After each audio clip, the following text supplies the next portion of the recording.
on digital therapeutics, AI, and virtual coaches with a focus on hospital at home. I am in fact joined by Johan Granabens from Salut Social, who will actually welcome us formally and will tell us a little bit about the interest of Catalonia and Barcelona in AI, artificial intelligence. Nevertheless, I want to just give us at the moment a feel for the general agenda. And before that, just to say a little bit about our EHTEL Innovation Initiative. Next slide, please, Mark.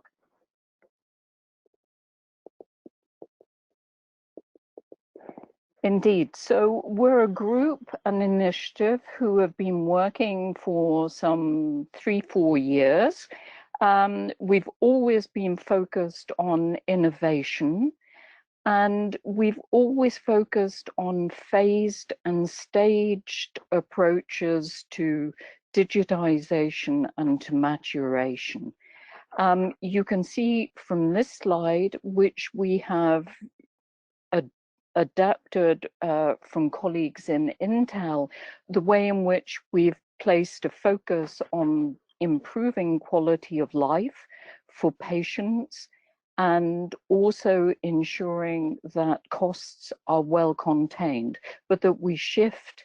And today we are all on this kind of journey from moving from hospital care towards particularly care in the community and especially care at home. You will find this particular image on our website. I would say that we will be making all the PowerPoints shortly available after the webinar, and eventually within a week or two, we will be making a short audio video available too. So Mark, next slide please, which is the agenda. So a brief overview. Johan will join and speak in a moment, and from sunny Barcelona. And we have 3 sets of presentations, 3 sets of speakers. You can see online at the moment, and indeed Johan has joined. He's the man directly below me on screen. Ed de Kluiver and Astrid van der Velde from Isla in Zwolle in the Netherlands will talk to us about their learning experiences in their hospital and the shift of their care from home. Riccardo Re and Massimo Caprino similarly, but from Milan in Italy.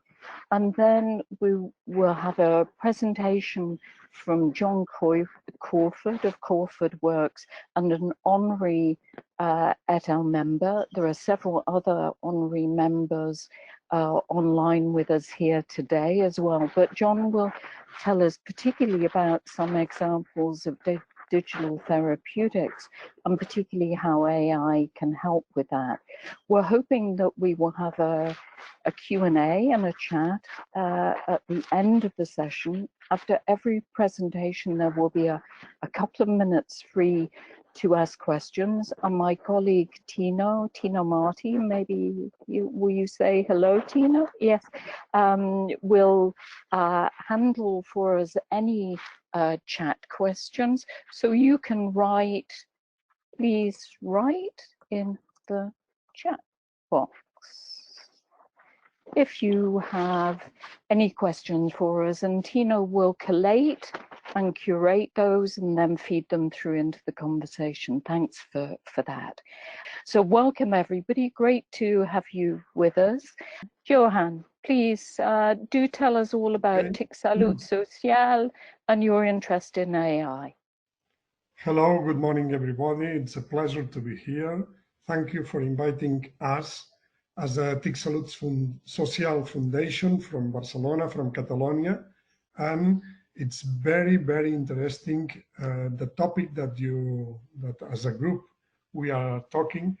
because we want to be involved in the in the deployment of the capacities of the artificial intelligence for health.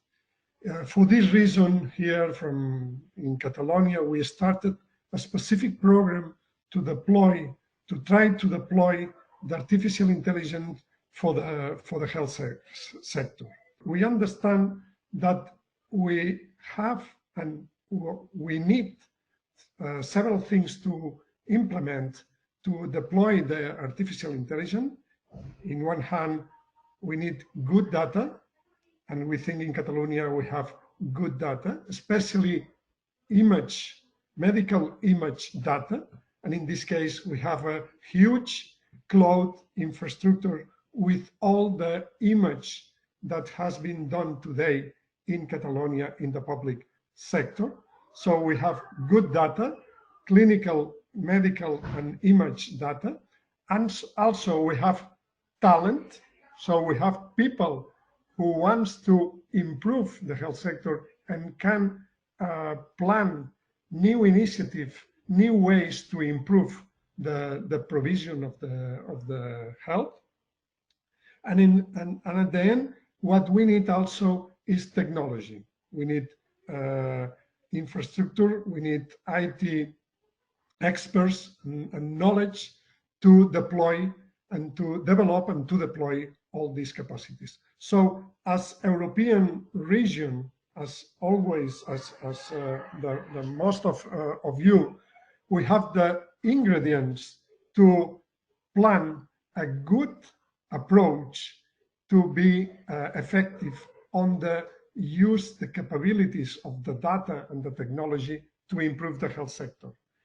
And for this reason, we are trying to plan a specific strategy to advance on this. And it's not, it's clear that we have main difficulties to do this plan.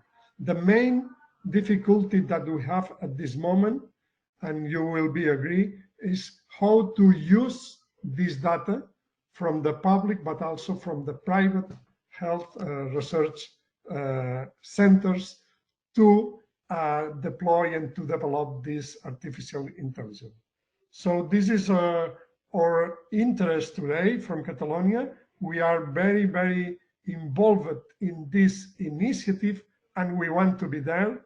And we are aware about the difficulties that we have from Europe to this field.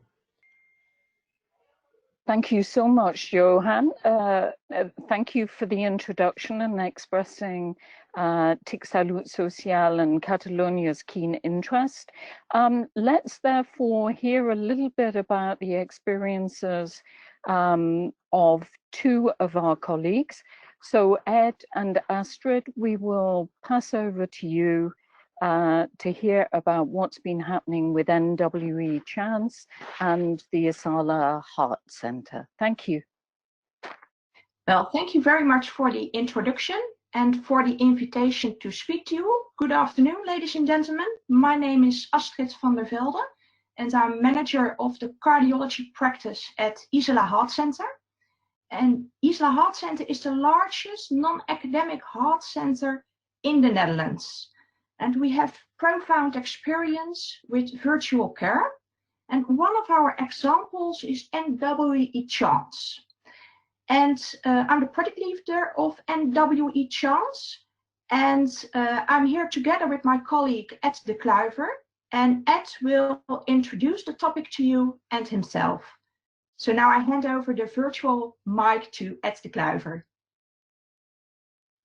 Thank you, and also thank you for the possibility and opportunity to present the details about the NWE-Chance project. My name is Ed de Kluiver. I'm the chair of the Heart Center, Isala Heart Center in Zwolle. As said already, the largest non-academic heart center in the Netherlands. We have already, for almost 2 decades, experience in providing healthcare in the living environment of the patient. May I have the next slide, please? And the reason for that's, well, the most obvious and already known for decades, that there is a shift in the composition of our society, in aging people with limited finance and reduced hospital capacity to cope with the demanding healthcare requests.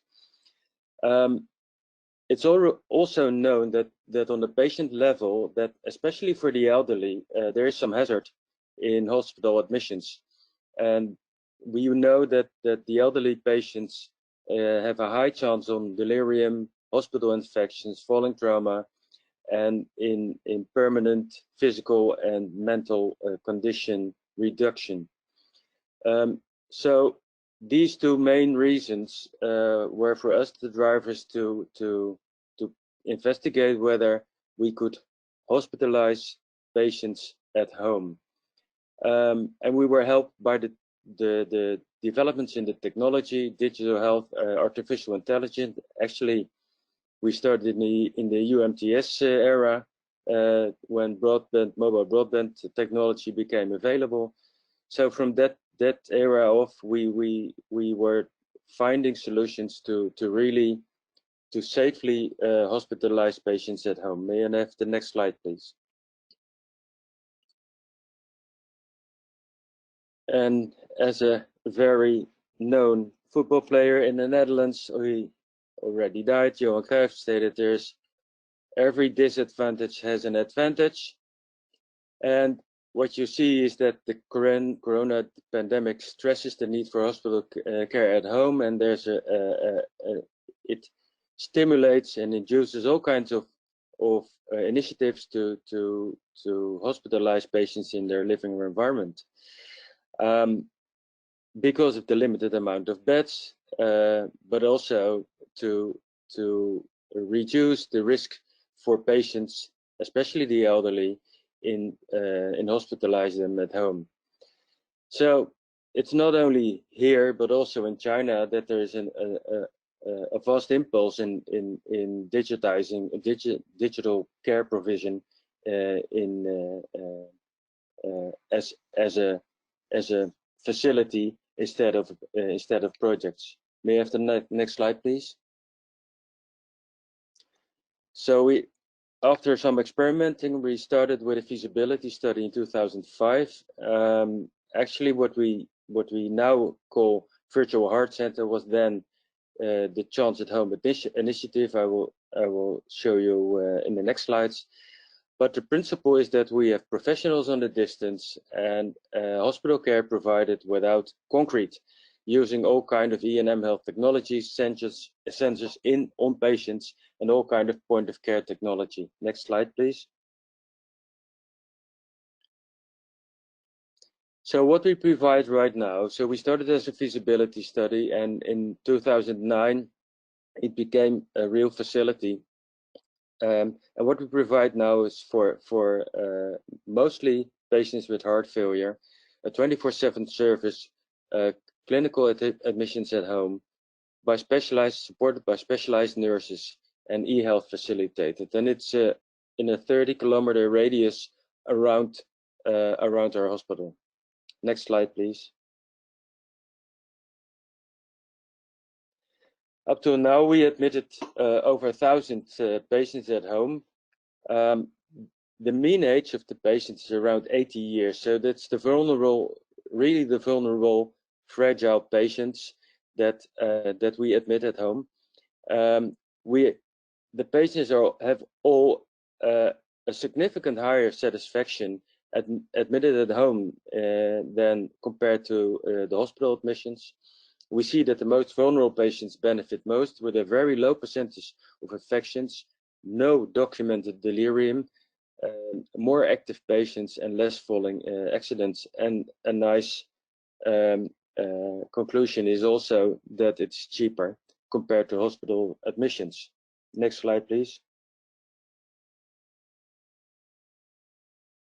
But it's nice to have around 120 patients admitted every year, but we want to scale up, and scaling up requires some challenges. And the two challenges we have to encounter is that we actually build we provide not only a service, but actually we build a hospital outside the hospital. So every aspect of hospital care, technological, organizational, sales, purchasing department, every kind of detail that you have in the hospital, you also have to encounter in a home situation, except the building aspects. But every other aspect you have to deal with. So you have to build it, and for that we started a consortium to find and look for the solutions for scaling up. And there are two aspects that we especially deal with or have to deal with. That is building the professional organization with all kind of aspects that it is, and providing integrated technology, the platform, the connectivity in a multi-vendor environment. Next slide, please. So we started the NWE-Chance project that has to deal with these kinds of challenges, the technology and organizational challenges. And we are granted with an Interact grant as a support for this project. Next slide, please. We have three types of partners in this consortium. We have the technology partners, the SANANet, HC at Home, and Sensium. We have the clinical partners, Isla, Jessa Hospital, and Maastricht University Medical Center. And we have the knowledge partners, Digital Health and Care Institute, EHTEL, and the University of Hasselt. And these 3 or 9 partners joined together. Next slide, please. With 3 major objectives: to develop a prototype hospitalization at home, so building the virtual hospital with all kind of organizational blueprints, to demonstrate that there is an integrated home hospitalization platform available for supporting the healthcare process, and to establish a sustainable innovation hub where all kind of participants working in this area can interact with each other and make their solutions visible to others. Next slide, please. Well, one of the challenges is, of course, the multi-vendor environment integrating into one platform. And this is an example of the different types of sensors and applications that we have to integrate. Next slide, please. So for take-home message is, well, we certainly conclude that hospital admissions at home have an added value. They are cheaper, but we certainly have to deal with some challenges. Building a solid virtual hospital organization, integrate all types of technology, not only the types of technology that we show now, but also the future technology, so it has to be sustainable. And the opportunities we have that digital health and artificial intelligence are rapidly developing and can support us in this voyage. So the hospitals of today are certainly not the hospitals of the future. Next slide, please.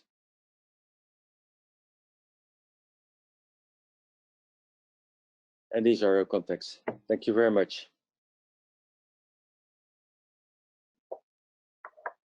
Ed, thank you so much, and Astrid too for the introduction, for filling us in on what's happening in NWE-Chance. I had some questions of my own, but I'm very happy to open up to the audience as a whole, the community as a whole, if people have questions. And my colleague Tino will handle those. I notice Gunnar and Stefan. Tino. Yeah, maybe we can start with one question from Gunnar Klein related to the type of cardiology patients that you are currently treating at home. Yeah, but actually the vast majority are well-assessed heart failure patients. So the diagnosis is already made. We do not need new examinations. So it's a chronic heart failure, and when there's an exacerbation of the heart failure, patients can be admitted at home. So we already know that. So that's one group. Another group of patients is a group with a low-risk myocardial infarction that we have performed the PCI on, and then we discharge it within 12 hours, and the rest of the hospitalization is at home. The third group of patients is actually a thoracic surgery patients with a pneumothorax that normally they would stay in the hospital for, and now we can discharge early. And the last group of patients is endocarditis, patients who need for over 6 weeks of antibiotics intravenously, and that we give the intravenous medication at home. Thank you, Ed. Another question that is expressed by Stefan, but also by Diane, is in the offer of service at home, you are including only admissions at home, or also other sort of services that hospital provide, inpatient or outpatient, but can be delivered at home, like telemonitoring that doesn't require necessarily an hospitalization? Yeah, do you have this rate? Yeah, beside the hospitalization at home. So the hospitalization at home can start inside. So on the cardiac emergency unit, it can be an early discharge inside from the hospital from already more or less stabilized patients, or the hospitalization can start at home on request of the general practitioner. At this time, there's no real telemonitoring because we want to test that with the Sensing patch in this project. We do have ambulatory telemonitoring, and we also have as a service ambulatory tele cardiac rehabilitation, and we also have home monitoring for patients having a device like a pacemaker and ICD. So actually, we have all aspects of hospital care, ambulatory, rehabilitation, clinical. We can provide at home. And the last study, that is for the acute patients with chest pain, we have rapid chest pain assessment with lab testing at home, and then we leave the patients at home. Okay, thank you. An additional question, you show us a map, I guess it's the local surroundings of the hospital. Are you also treating patients out of your catchment area in other neighbor countries? No, it's actually, well, it's more or less, we found out that a radius of 30 kilometers from a real concrete hospital is is practicable. Otherwise, it's the maximum is, say, 25 minutes drive from the hospital. That is what you can handle. Otherwise, it's the driving distance is too long. So, but we treat it as a module. So now one of our locations is 30 kilometers up northward, and we now preparing to start a second module of the Chance at Home, the home hospitalization, from that center. Great, thank you. And in line with this, in terms of payment system, do you have incentives for home hospitalization? You are paid equally, like a regular inpatient care, or there are differences?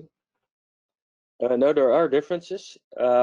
What we have in the Netherlands is a DRG-like system, but it's not paid as a normal hospital admission. It's an add-on for ambulatory care. So it's a say it's a hospital at home day. On the normal DRG you get paid for, and that's but still covering the costs.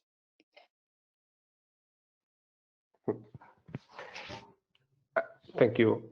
And another specific question from Luke Nicholas related to the help desk. Which sort of concrete services are offered to patients or now? The patients, actually we have one nurse starting early in the morning, and we have, well, on average around 6 patients admitted at home and making a round.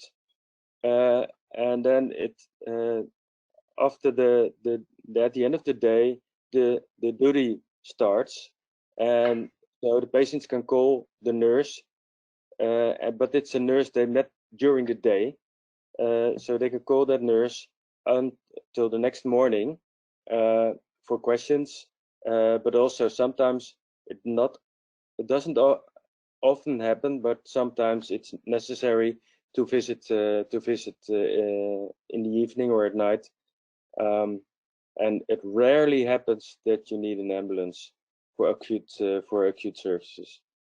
I think it's in all those years it's only happened once or twice. Perfect.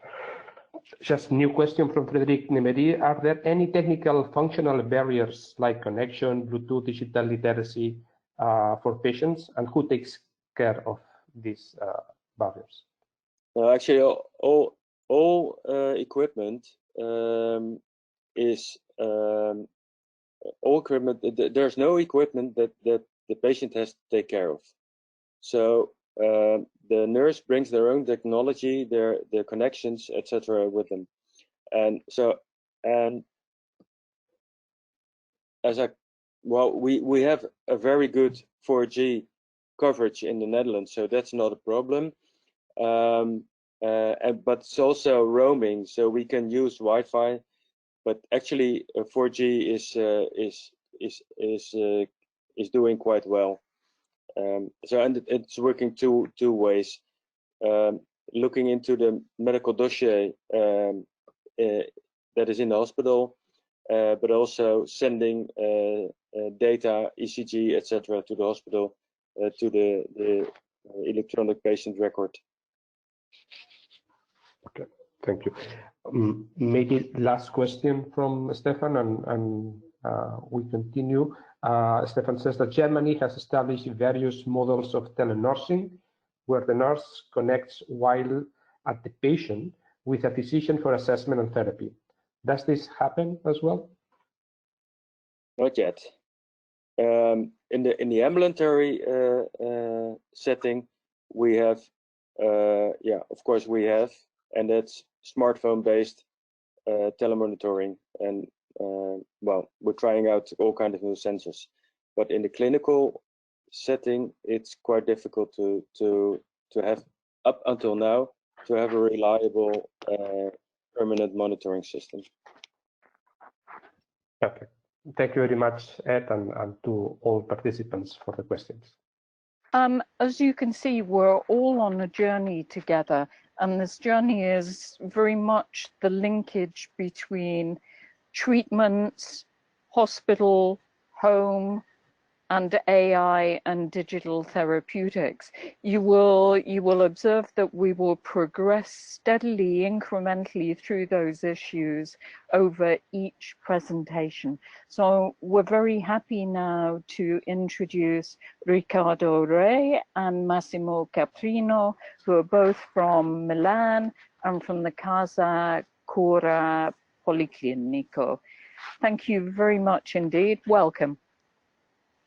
Okay, thank you, Diane. Thank you, the EHTEL organization, for guesting us and for the possibility to showcase what we have done in the last years in the field of neurorehabilitation, what we have called until in the past telerehabilitation, and now how we are going to moving forward to the digital therapeutics.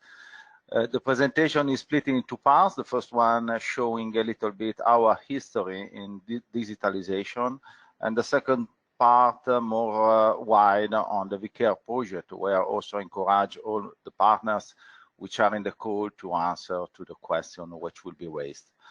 I will start providing the word to from the field, from my colleague Ricardo Correa, which is a physiotherapist working on research, which he started on this experience some years ago.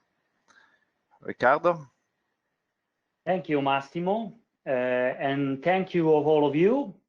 Good afternoon. It's a pleasure for me to join this webinar. The current topic is very, very dear to me and to my work as a physiotherapist and as a researcher too.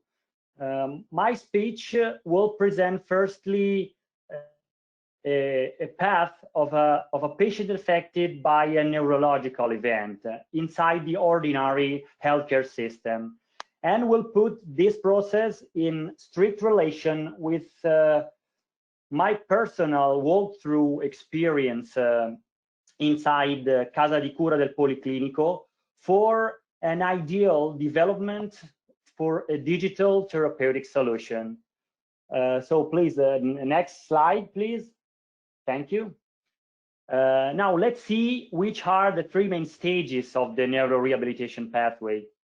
First, we have intensive care units where patients have the chance to stabilize their clinical condition after a severe brain injury, for example, a stroke. Secondarily, they move into the hospitals, into the rehabilitation centers, that is the case of Casa di Cura del Policlinico, where they could perform an attempt to restore their motor and cognitive impairments. And third, at the end of the process, if they have the possibility, they come back home. And this is the first critical moment. It's by now that we could say arise the need to have a available digital therapeutic solution able to solve and to cover at home the new needs of a patient. So which are these new challenges? At home, patient impact with motor impairment, with cognitive decline, with inability to perform by themselves of the activity of daily living. And so that the final result should be able to guarantee the reduction of disability and the enhancement of quality of life. So this is the biggest challenge. Please, next slide. Thank you. But to be prepared to pick up these new challenges, the journey of a digital therapeutics development process begin much more in advance. Here it is in CCP. We started from 8 years ago from a single experimentation on a commercial solution until trying to reach the final results. And this is a clinical evidence-based validation, in this case with the vCare project that will be presented later by my colleague Massimo. But in the middle, we have years and years of study. We have tons of hard working about trials, pilot tests, preliminary studies, RCT, that investigate many elements and issues of the process, like, for example, the safety of the solution, the accessibility, so the user friendliness of the digital therapeutic solution, the engagement of the patient, obviously the efficacy of the rehabilitation treatment, and most of all, the adherence to therapy in the transition process from hospital to home. And so that we can claim that digital therapeutics is manufactured in hospital, but it is enjoyed at home of the patient. So in conclusion, next slide, please. Thank you.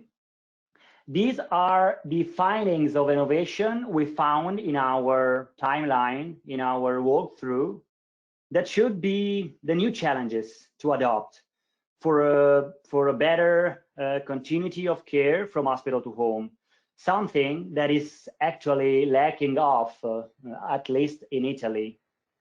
So first is the presence of effective rehabilitation approaches, and this I mean available and effective motor and cognitive intervention.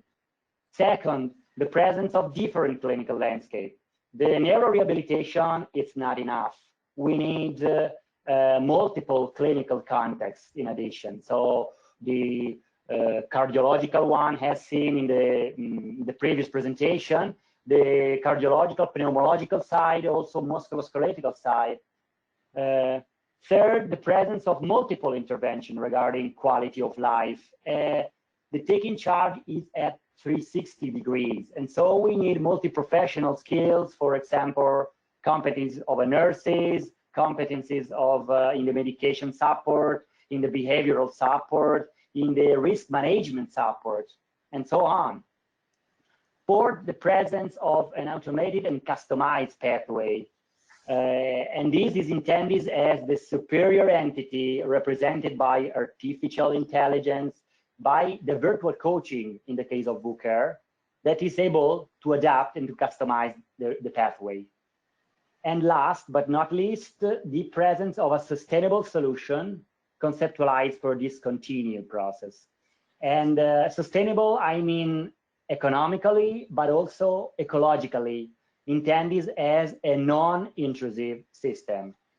And so, in conclusion, these are the requirements we are promising to achieve with vCare project. And now with the next slide, I give you the word to my colleague Massimo for the second part of the presentation.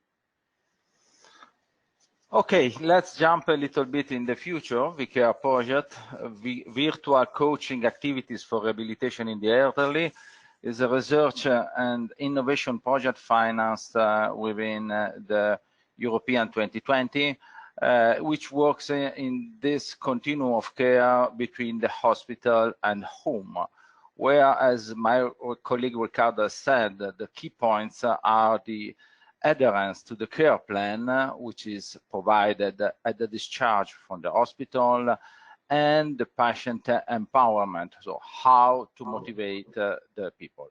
Next slide, please.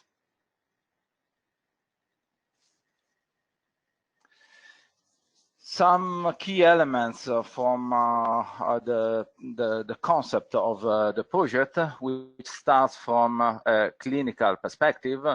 We're starting in development some clinical pathways according to some pathologies which affects the rehabilitation, the stroke, the Parkinson's disease, the heart attack, and the heart failure. First of all, we defined the patient characterization, which is provided by the hospital and the discharge, and then mapping the patient characterization to the pattern templates provided by the medical guidelines. We have identified some needs which could be fulfilled by existing technology or new services to be developed within the vCare project. Next slide, please.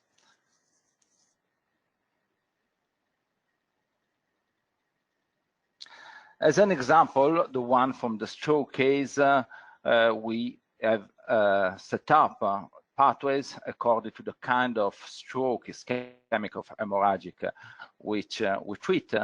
We have identified which are clinical aspects which should be enhanced within the clinical pathway, like balance impairment, memory troubles, or pain. And then we have identified some services to be enhanced by existing technology, like physical therapy, the movement, cognitive training for memory retention, risk factor modification for falls, emotional rehabilitation, and pain management. And for each one of these, vCare system integrates or develop services in the sense of digital therapeutics, which could be provided to the patients. Next slide, please.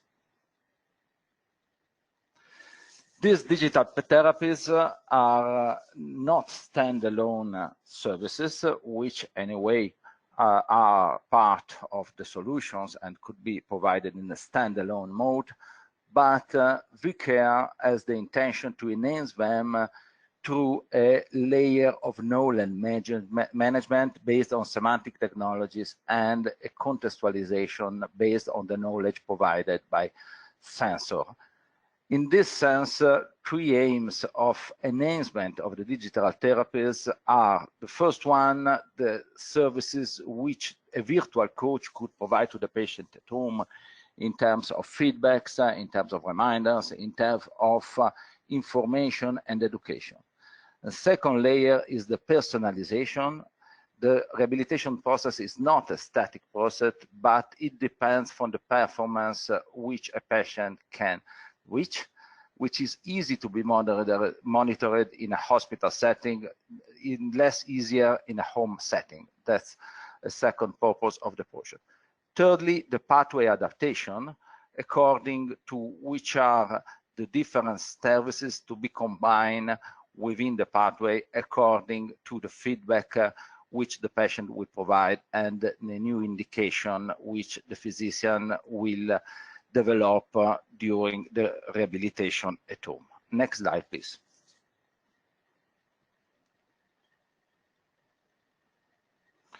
Here comes the artificial intelligence. From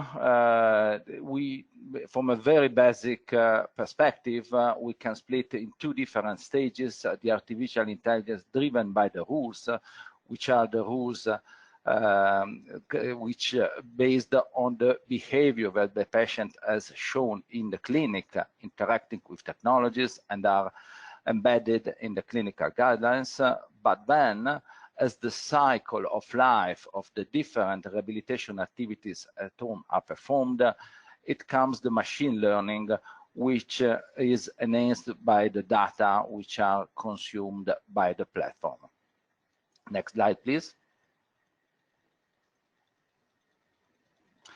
Finally, we have set up a very long process of clinical validation. We are, let's say, at the beginning, but the process will last 22 months. From a technical perspective, this will be very useful because the data gathered will enrich the algorithm, hopefully to provide the virtual coaching features we have shown before. But from a clinical perspective, there's an enhancement in the involvement of a patient, which starts from a first phase of participatory design, where he's involved in a very soft way with dissemination materials, with like videos on leaflets, and then in the second stage of the living lab phase, he's directly experiences the system in a controlled environment inside the hospital.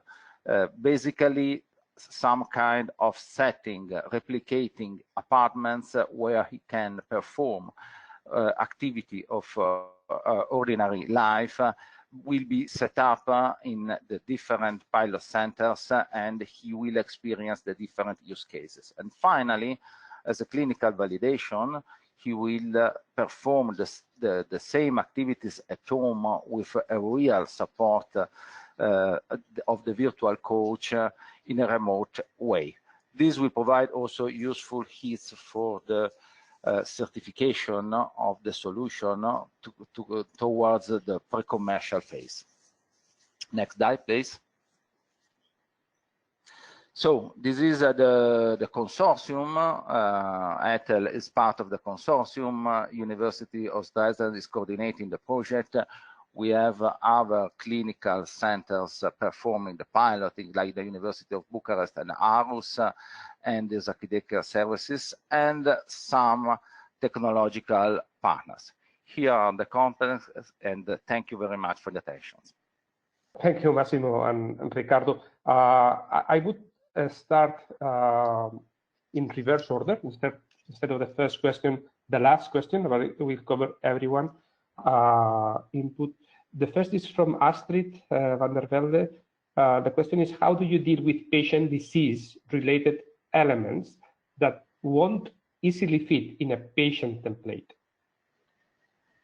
Well, the pathway are well structured and are based on international guidelines. Of course, we cannot manage all the needs, and in this case, we have defined what we call exceptional procedures, where there are some engines which activate directly the support of the physician in the back end, in the back office, and we have foreseen also some ambulatory services to integrate the virtual pathway. Perfect. Thank you, Massimo. Question from Stefan. It's open. He would love to hear a bit more, a concrete example of the journey, for instance, a mild stroke from treatment to rehabilitation. Maybe the question for Ricardo. Yes, thank you, Tino.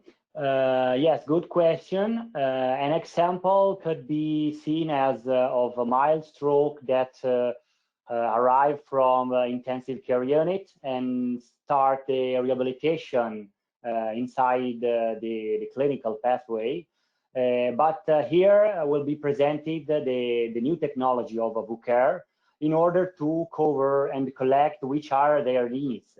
So it's something that could be adapted on a single evaluation for the characteristics of the patient. But it's fundamentally made of the motor rehabilitation made by the virtual reality, for example, or cognitive rehabilitation using motion sensor, able to stimulate also the cognitive activities and the movement of a patient who have an upper limb or lower limb impairment or balance too. So this journey is something that is strictly related with the normal clinical activity, but it's something that in advance will show at the patient the importance to continue these habits also when they will come back at home. So it's nothing so different from the normal clinical activities. They are not differentiated activities. This is a continuum for the clinical activity and for the transition to home. Thank you, Ricardo. Question to both of you from Diane. How important for you in Milan are digital therapies or digital therapeutics, and how much will the system or the health services be based on machine learning and artificial intelligence? I'll just say two numbers in our, which are financed by our regional system.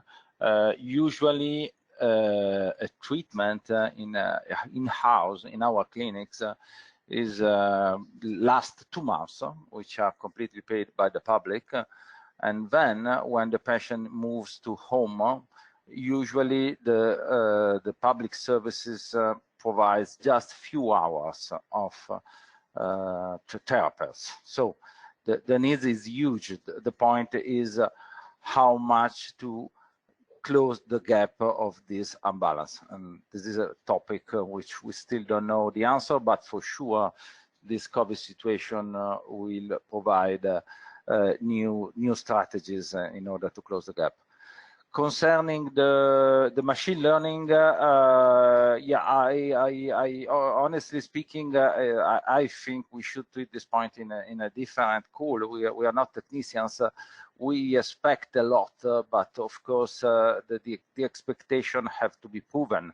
But in any case, I guess in 20 months of piloting, there is the time to get contact with, also by clinical people, with these new technologies and collect data and understand how much technologies can close the gap with the real coaching from a physiotherapist or clinician.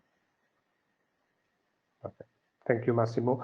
Last question, in fact, was the first one posed by Diane. How do you see the coverage of caring for people at home from the admissions stage, like what we heard from the Isala Health Center, to discharge and rehabilitation at home, like the example of vCare? So the process is something that is very smooth, and so in my opinion, the progression of the take care at home is something that starts in the hospital, but never end also then when the patient come back home. The most important thing is try to change the habits of a patient. So a good digital therapeutics should be able to persuade the user, the patient, to change a bad, unhealthy lifestyle, for example, in order to prevent the other kind of morbidity or a worsening of their condition. So the key element is to stay so close with the patient, and for that reason, it's very, very important the help of a knowledge layer, of a virtual coaching, of a artificial intelligence algorithms, and something that is not clear to replace the physician, the physiotherapist, the nurses, but it is something strictly connected with their work. The patients should be safe at home because they change their needs at home. In hospital, they are I had a good adherence to the therapy, but when they come back home, they refuse the therapies. There are many distractions, and so the most critical and the greatest challenge, in my opinion, is try to solve this node. So how to improve the real adherence to therapy of a patient when he is at home. And so I think that should be very, very interesting question, but it's not an easy answer because it's very, very complex. Many aspects are involving in the take care at home. But fundamentally, this is the persuasion of the patient in a positive way. Persuasion. Thank you, Ricardo. Last question from Live Apers. And related to the continuity of care that you stressed in your presentation, how do you match the digital therapies with informal caregivers of the family physician of the patient? The caregivers are an important, very, very important element of the virtual coaching system, of a digital therapeutic solution.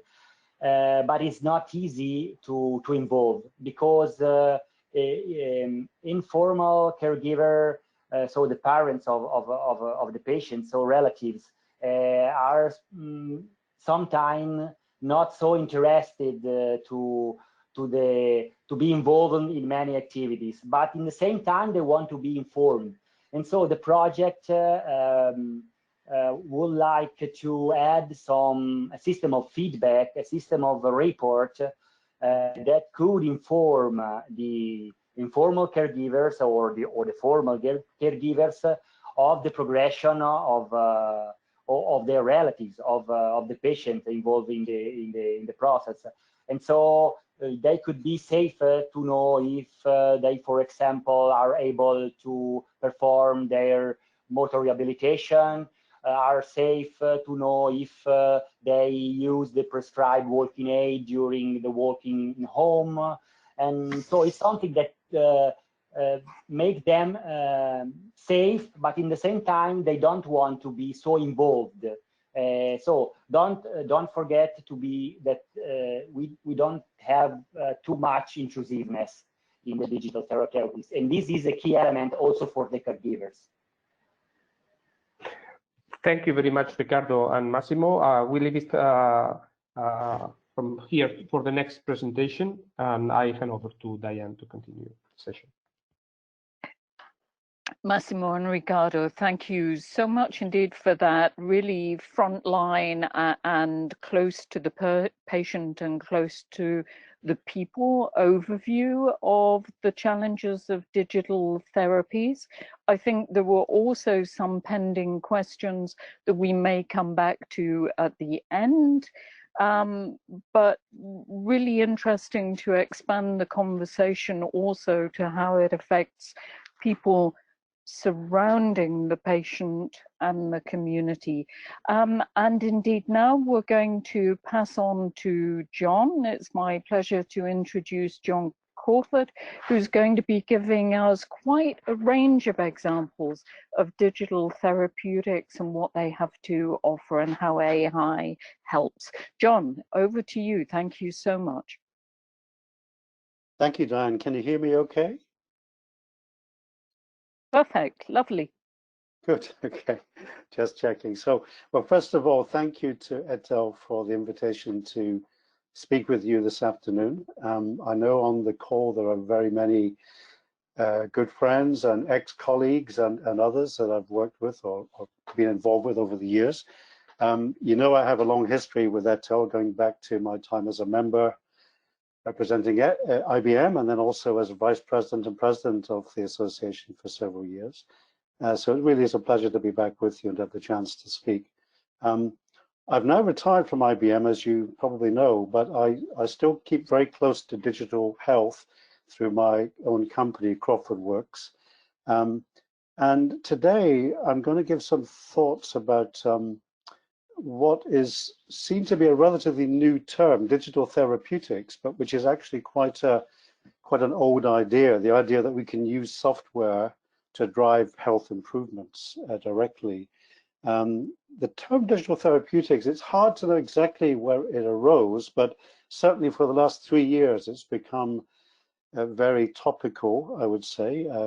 Companies like McKinsey and PwC have been writing about it over that period.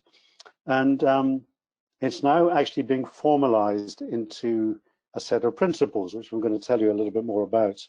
A key thing about digital therapeutics right now is that with the COVID lockdown that we're experiencing in many countries, and with people having to seek health interventions at home, it's also a very topical way to provide access to services that might otherwise be really difficult to get at right now. In fact, when I was doing my research for this talk, I noted that the FDA in America have temporarily put in some new guidance allowing companies that have software that they claim to be digital therapeutics but have not been approved yet by the FDA to be used in the meantime. So they're basically saying this stuff is probably effective for things like, you know, schizophrenia, psychosis, other mental health issues, and therefore let's let people at it and use it with tentative approval until we get around to actually clarifying just how useful and safe it is. That's a very interesting move, I think. So with that, let's move to the next slide, Mark, because I want to talk about what these things are, because there is a lot of confusion about, you know, what a digital therapeutic actually is compared to other kinds of apps that we may be more used to. The reference for me is an organization called the Digital Therapeutics Alliance. So this is an industry association set up in 2017. It includes a mixture of pharma companies, medtech companies, and a lot of software developers have now joined it. So quite an interesting blend of different parts of the industry. And they've defined digital therapeutics as offerings that deliver evidence-based interventions, therapeutic interventions that health improving, that are driven by high-quality software programs to prevent, manage, or treat medical disorder. And they can be used independently or together with medications, together with devices, or even together with other coaching and therapies that involve people directly. And I would add a third thing to this, actually, which is becoming more apparent, that digital therapeutics also have the characteristic of being able to capture outcomes as they're being used. And I'll give some examples of those. So they're generating data about how effective the therapy is, even as the therapy is being delivered, and generating what is often called, certainly in the pharma sector, real-world evidence of effectiveness. So that's the definition, really, and I would say that it's a start, but it doesn't tell you the whole story. So let's go to the next slide, Mark, because if we go a little bit deeper down another layer, how can we tell the difference between what we're used to in terms of various classes of application or service or intervention compared to this new term? Well, if you look at the spectrum here, I've really described three ecosystems.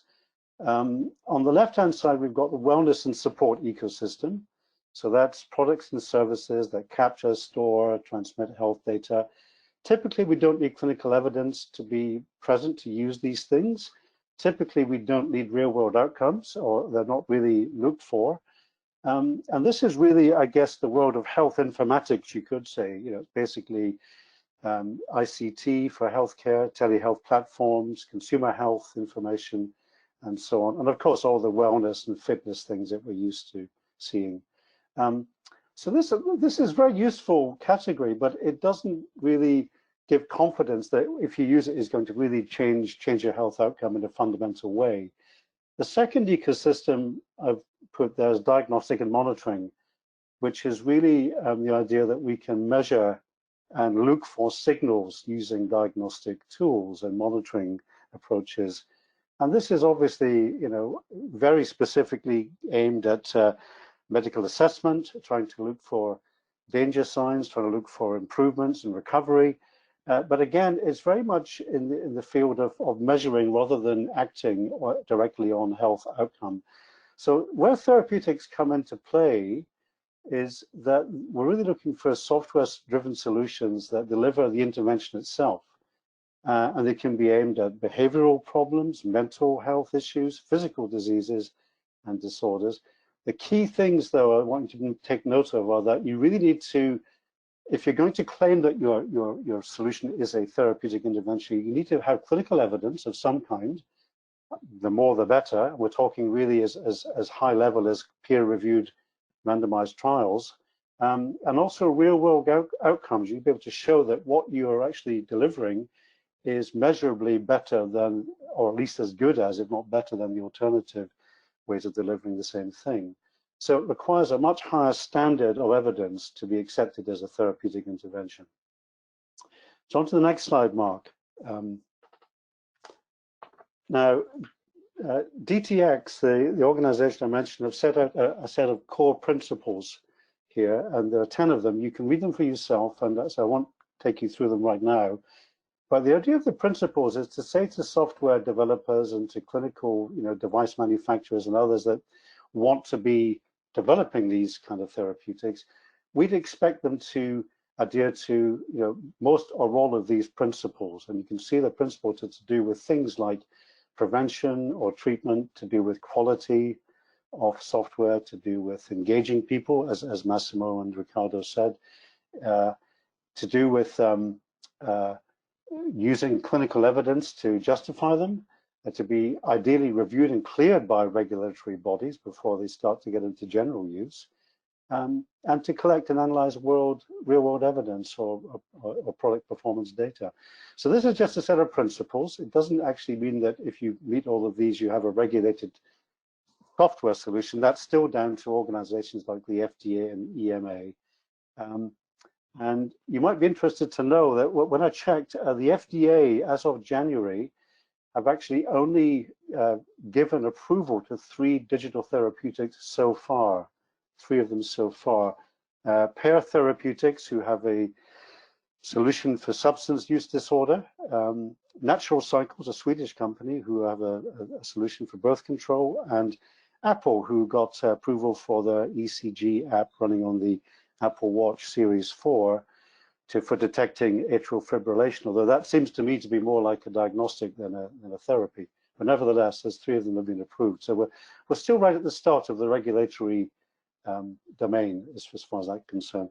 So I wanted to take you quickly through a few examples of where we're seeing these devices and software-driven solutions. appearing. And I just want to be clear that I don't have any connection with any of these companies. I have no interest in them, financial or otherwise. So I've just picked a few which I thought were particularly interesting or quite advanced in what they're doing. First one is managing back pain, a company called Kaya Health, US company. And they're using basically a tablet, an iPad, to do coaching for self-management to help people who have lower back pain, which is quite a common chronic pain problem for many people as they get older.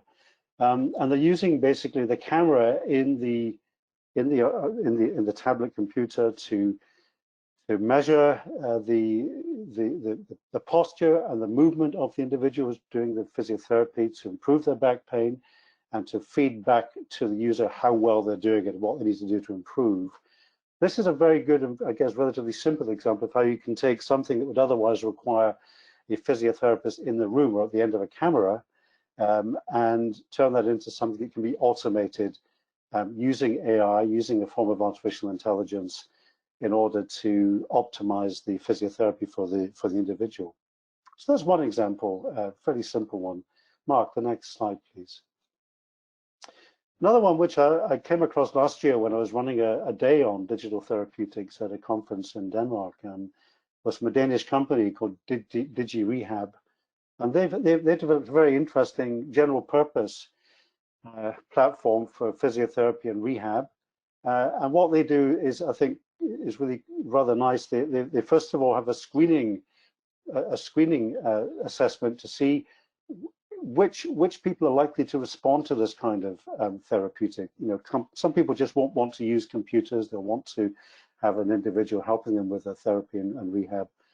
But others will be more amenable and more able to do it. So there's a screening part of it. Then there's an exercise part where the programs are tailored based on perceived ability to perform the therapy at home, because these things are really very much geared at doing it at home on your own, or maybe with a few other people.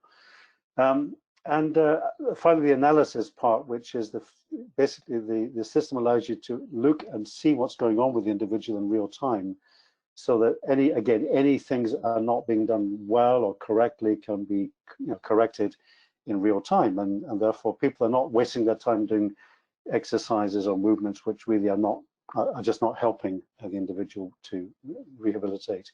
So there's lots of these coming on the market. This is quite a common category of digital therapeutics, I would say, and it's not surprising because it's quite an obvious use case.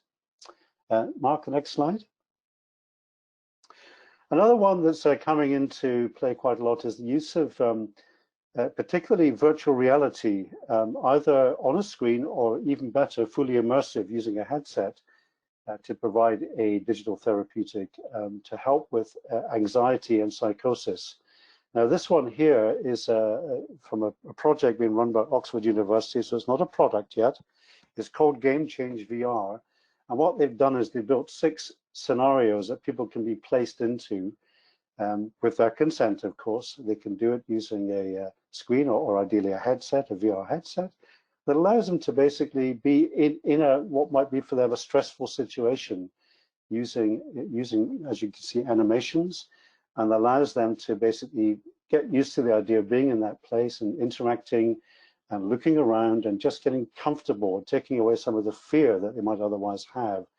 And they have various scenarios with 5 levels of difficulty, and they've published some very nice papers already on how this can help people who have been diagnosed with various psychoses. Mark, the next one, please. Another one similar, very similar, is but done in a different way, is from a company, again a Danish company, who have developed an exposure therapy approach where they've taken high definition video cameras and they've actually filmed actors at 360 degrees in a real location. So this takes the animation even further, and actually you feel as if you're really in a real location. You can turn around and look all around, in this case the shop that you're in with this other customer. And again, the idea of it is that you can interact with these people, and depending on your interaction, you can even change the way the story goes. So you can actually change what happens when you have a conversation with the person, because the software behind it is going to change the storyline based on how you are reacting. So again, very interesting, a very good way of providing people who have anxiety disorders to get used to being in a public place. And I was thinking this is a very pertinent kind of use case if you think about what's going on with the COVID crisis. The number of people that are going to have to emerge from the safety of their homes and to go into these busy places again is going to, I think, lead to a pretty big demand in mental health services to help people cope with the anxiety that they will now have, that they may not have had before the crisis broke. So very, again, very topical and very relevant use of therapeutics. Mark, the next slide, please. Another one is looking at cognitive and behavioral disorders. And there's quite a lot of evidence that you can help a number of these disorders by using techniques that really come from the world of gaming. You know, basically playing games on a computer or a tablet or on a gaming machine. And we're talking here about the sorts of things that show up quite often in youngsters and teenagers, such as ADHD, you know, attention deficit disorders, major depressive disorders, and autism spectrum disorder. And there's a company that I picked out here called EHTEL, who produced this thing called Endeavor, which is basically designed to help for people with ADHD. By and large, it's children who have the major problem with them. And as I mentioned, the FDA has actually given discretion guidance to the company to release this for free to anybody that wants to use it for the next 3 months. So again, very interesting use case. Mark, the next slide, please. I want to finish the last example, which you maybe, if you were at the EHTEL symposium in Barcelona in December, you may remember this one. At the time, I said this is an attempt to bring together a number of different technologies in one package. It's a continuous glucose monitor. It's also a dual chamber insulin and glucagon pump. It's also it incorporates AI-based services to monitor what's happening in someone's bloodstream and administer exactly the right dose and predict when to do it and how much to do it. And it's called the Beta Bionics iLet, and it's described as a bionic pancreas. I think this is a really good example of how to bring all these various technologies, medical devices, monitors, pumps, and software together in a package that really directly delivers a very clear benefit, because you're replacing the function of the pancreas with a bit of software. What's happened since then is that the FDA are so impressed with this device in the States that they've given it what's called breakthrough device designation in December, which means that it will now be accelerated through the approval process. So it will now be released, hopefully, before too long as a digital therapeutic in 2020, if all goes well. So Mark, the last slide. Just to finish, I just want to take the mythology out of AI a little bit.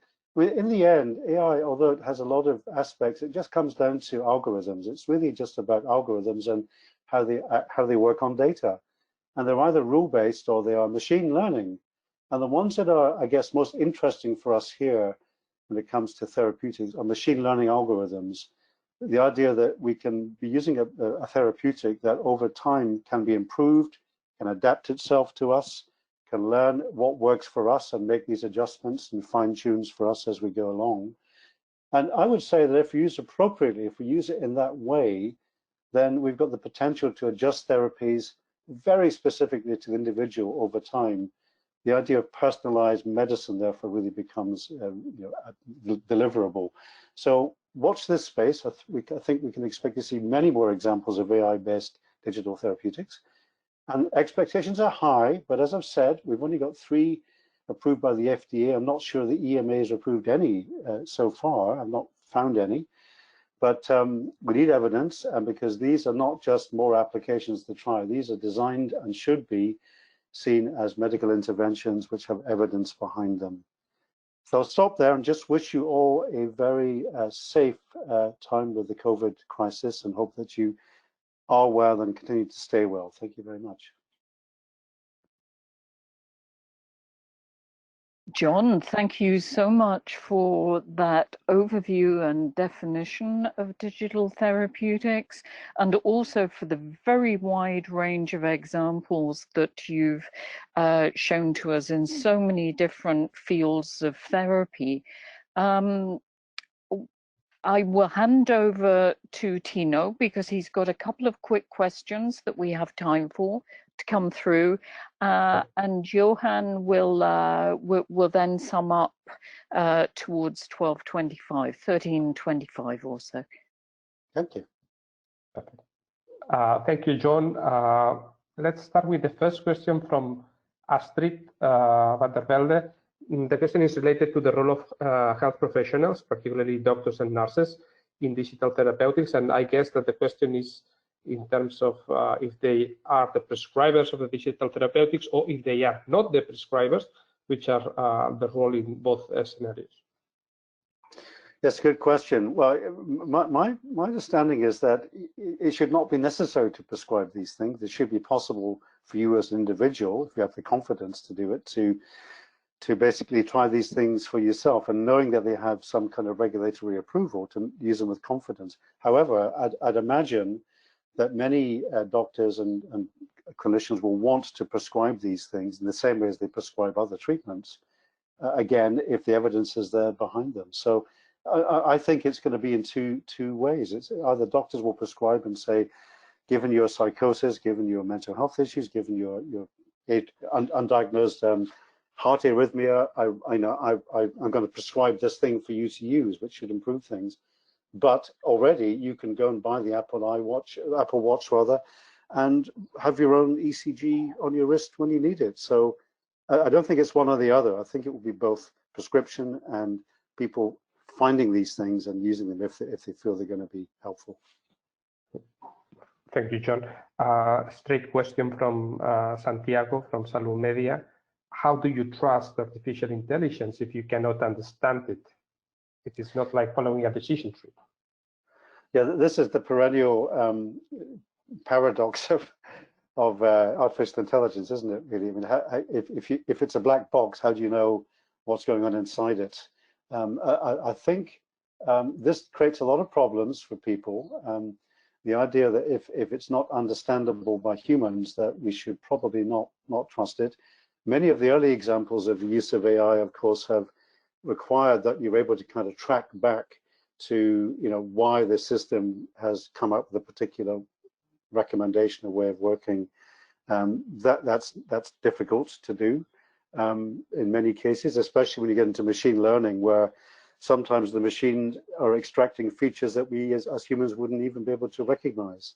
So it's a difficult one. All I can say on that is that I think there will be another more deep session on AI later in the webinar series, if I'm correct.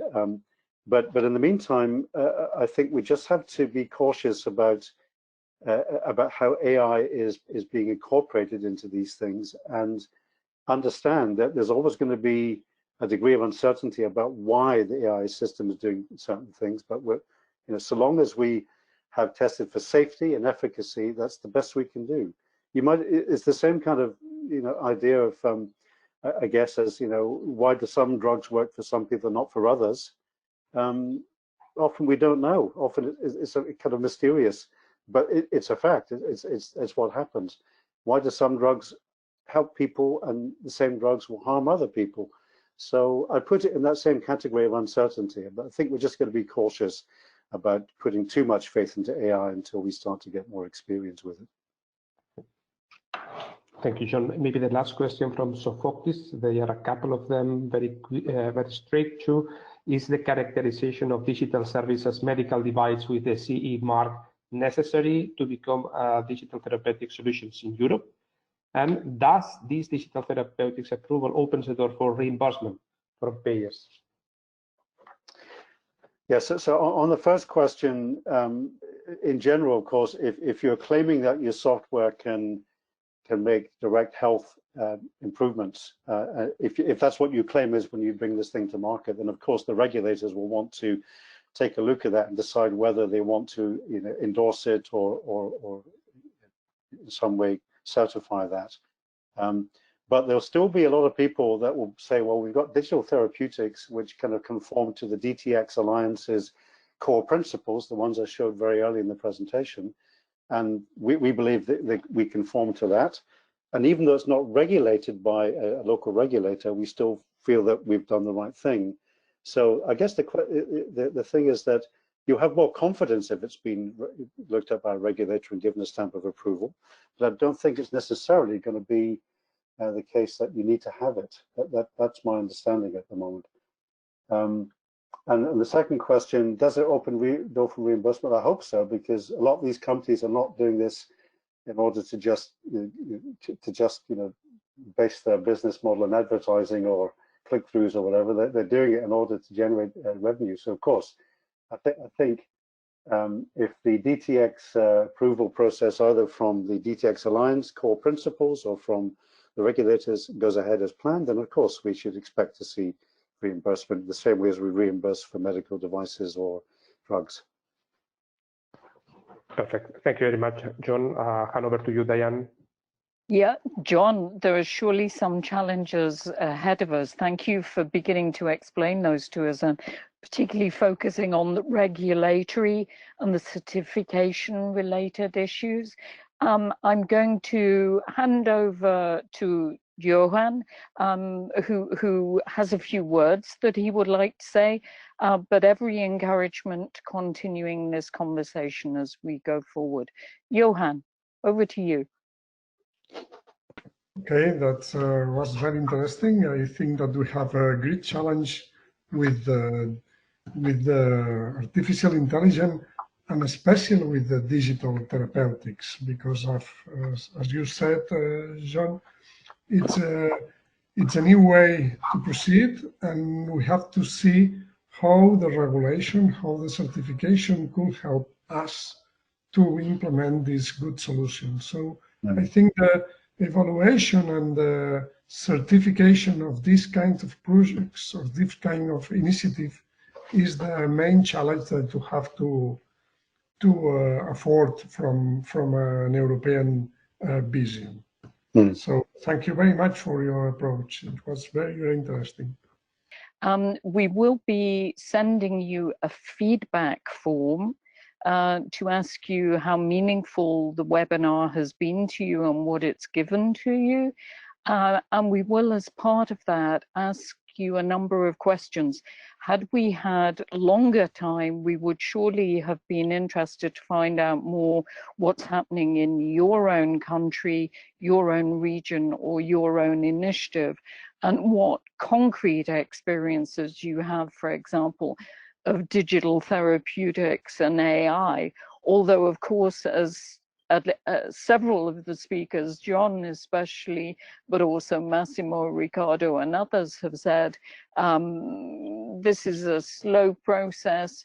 Things have not been happening fast so far, but clearly in this new era of infectious diseases and the threat of COVID-19, things have often moved much more rapidly and swiftly towards regulation and legislation than has been the case in the past. We'd be really fascinated to carry on a conversation with you about what's happening with you and what you see the major benefits and the major challenges in this field.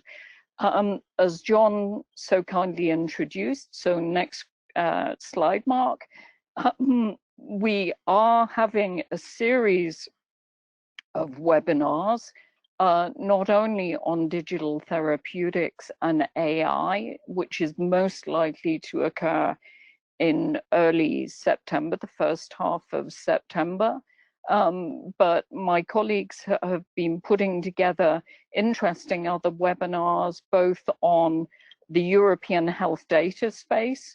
And what was interesting when John was talking particularly about real world data and use of AI and the importance of personalized medicine, I think one can really see a fit there with the work in the webinar that we're preparing on the European health data space.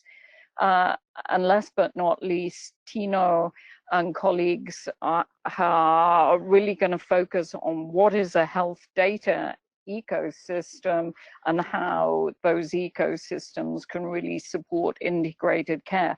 Both of those webinars will be around the latter half of June, the last couple of weeks of June.